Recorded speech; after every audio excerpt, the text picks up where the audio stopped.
Olá amigo, olá amiga, bem-vindo ao canal Professor Rodrigo Batista. Aqui, juntos todos os dias, nós estudamos a Palavra de Deus. E hoje então é quarta-feira, dia 7 de maio, o nosso tema de estudo de hoje é Jesus no Templo. Olha que legal, a gente vai estudar umas coisas aqui bem importantes e tem a ver com profecias do Antigo Testamento. Mas peço a você que nesse momento já curta, compartilhe esse vídeo, que você possa interagir comigo, faça algum comentário para que o YouTube entenda que esse vídeo é relevante e assim ele possa espalhar mais esse vídeo para que outras pessoas tenham um encontro especial com Jesus e a revelação especial da profecia bíblica, que é a revelação do nosso Deus, o Cordeiro de Deus, que nos mostrou o futuro para nos mostrar também que está no controle da história e que logo Jesus vai voltar.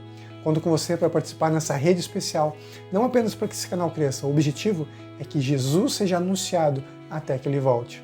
Falando sobre o templo, Jesus e o templo, e o que isso tem a ver com o sacrifício. Nós vemos no Antigo Testamento que Deus fez 2 templos lá. O primeiro templo, ele foi construído por Salomão. Na verdade, Salomão só edificou, os construtores é que fizeram, mas ele era o responsável. Ele seguiu ali o exemplo, as orientações de Davi, seu pai, e fez um templo maravilhoso. Levou alguns anos, mas foi construído e foi dedicado a Deus.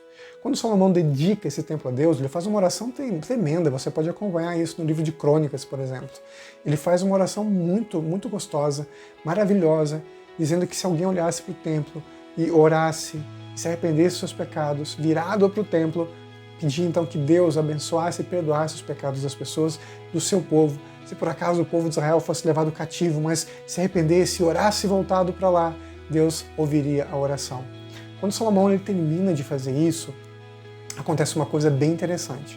O Antigo Testamento nos diz que uma nuvem cobre todo o santuário, todo o templo, e a presença de Deus enche aquele lugar, as pessoas não podem permanecer ali, porque Deus estava presente através daquela nuvem, que encobre todo o santuário. Aquilo era maravilhoso.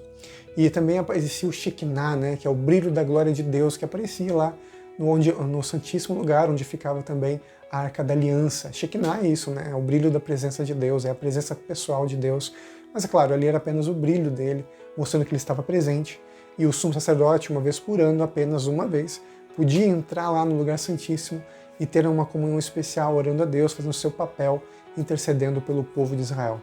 Mas, infelizmente, o povo abandonou a Deus, fez um monte de coisa errada, e como consequência aquele templo foi destruído. Não existia mais nada, não sobrou pedra sobre pedra praticamente daquele templo.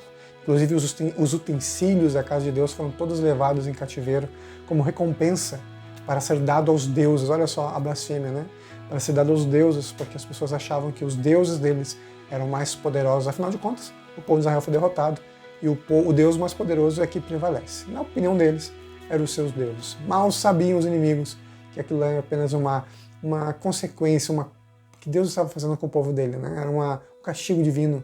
Um abandono do povo de Deus fez com que Deus não pudesse abençoar e proteger o seu povo. Mas o povo fez as orações, assim como Daniel aparece muitas vezes orando a Deus voltado para o templo, seguindo a orientação de Salomão.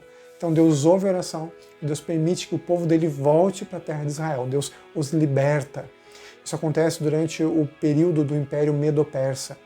E quando isso acontece, o povo volta, Neemias vai, Esdras vão, eles reconstroem o templo, refazem o muro, e quando fazem novamente um templo a Deus, esse templo era muito inferior, mas muito inferior ao templo de Salomão, muito inferior. A Bíblia fala, inclusive, que muitas pessoas choraram em voz alta, olha só, ficaram chateadas quando viram aquele templo tão simples, na sua primeira construção, diferente do templo que havia sido construído por Salomão. As pessoas que eram crianças, muito novas, jovenzinhas, adolescentes, e que ainda estavam vivos, quando viram então esse novo templo, que eles foram levados cativos ainda muito jovens, Quando viram esse novo templo, ficaram completamente desanimados. E foi desastroso assim para eles. Mas por quê? Porque eles entenderam que aquele templo não era o suficientemente glorioso. Eu quero ler para você um texto do Antigo Testamento, um livrinho bem pequenininho, tem apenas um capítulo. Na verdade, 2 capítulos, é muito pequenininho, ele tem... Capítulo 1 tem 15 versos, capítulo 2 tem 23 versos, é muito pouquinho mesmo. É basicamente uma página da Bíblia, que é Ageu, o profeta Ageu, um dos últimos profetas do Antigo Testamento. Ageu, capítulo 2, versos 7 a 9, diz assim a palavra de Deus. Farei abalar todas as nações, e as coisas preciosas de todas as nações virão, e encherei de glória esta casa, diz o Senhor dos Exércitos. Minha é a prata, meu é o ouro, diz o Senhor dos Exércitos. A glória desta última casa será maior do que a da primeira, diz o Senhor dos Exércitos, e neste lugar darei paz, diz o Senhor dos Exércitos. Olha só que Ageu faz uma repetição, né? Ele sempre fala o Senhor dos Exércitos, assim diz o Senhor dos Exércitos, porque ele queria dar ênfase, né, como Deus, o grande general e Senhor de todas as nações. A guerra pertence a Deus, o poder pertence a Deus, ele é o general, tudo pertence ao Senhor, ele é o Senhor dos exércitos, aos exércitos de Israel, o povo do Senhor, nosso grande general. Mas ele diz aqui que a glória do segundo templo, que começa tão ruinzinha, né, tão fraquinha, seria maior do que a do primeiro. O que a história nos conta? A história nos conta que o povo de Israel continua a sua reforma do templo, até que esse templo foi destruído de novo por Antíoco Epifânio. Isso acontece, uma destruição ali, até mesmo uma profanação do templo do Senhor. Dizem que porcos foram colocados como sacrifício no templo de Deus. Mas depois que o povo de Israel consegue se libertar, no período dos Macabeus e tudo mais, aí vem o Império Romano e tudo mais, aquele período da história, o povo faz umas reformas ali, não é o outro templo, tá? É o mesmo. Mas eles reformam esse segundo templo, e depois vem Herodes e faz com que esse templo fique muito bonito. Nos dias de Jesus, o templo era tão bonito que mesmo os discípulos falaram para Jesus assim, quando eles estavam perto ali do templo, né? Olha, Senhor, como o templo é bonito, olha só que maravilha, as pedras. E Jesus novamente fala, né? Não sobrará pedra sobre pedra que não seja destruído. Mas por que esse segundo templo era maior e melhor do que o primeiro? A glória dele era maior. Será que as construções até o final ali da época de Jesus eram maiores? Era mais bonito mesmo do que na época de Salomão? Não é bem assim. Embora a restauração do templo foi muito bem feita e demorou anos para ser concluída, o que nós sabemos é que Jesus esteve nesse templo. Do contrário do primeiro, que veio uma nuvem e cobriu, o segundo templo, quando foi reconstruído, não teve nenhuma nuvem. Não tinha a Arca da Aliança. Não tinha nada de especial no templo. Era realmente uma construção especial porque era de Deus, mas não havia nenhuma manifestação da glória de Deus presente, como acontecia no Antigo Testamento, na parte do templo, né, do primeiro templo. Esse segundo templo não tinha. Mas Deus fez muito mais do que um brilho da glória diante de uma arca de madeira recoberta de ouro. Não, Jesus mesmo apareceu no templo. Por isso que esse templo era maior e melhor, a glória era maior, porque o próprio Deus em pessoa apareceu nesse segundo templo e cumpriu a profecia de Ageu. Deus se manifestou, a sua glória esteve no templo várias vezes. Jesus costumava ir ao templo para pregar, debater e mostrar a palavra de Deus. Inclusive, botou para correr várias vezes, duas vezes, né? Várias pessoas que estavam vendendo dentro do templo.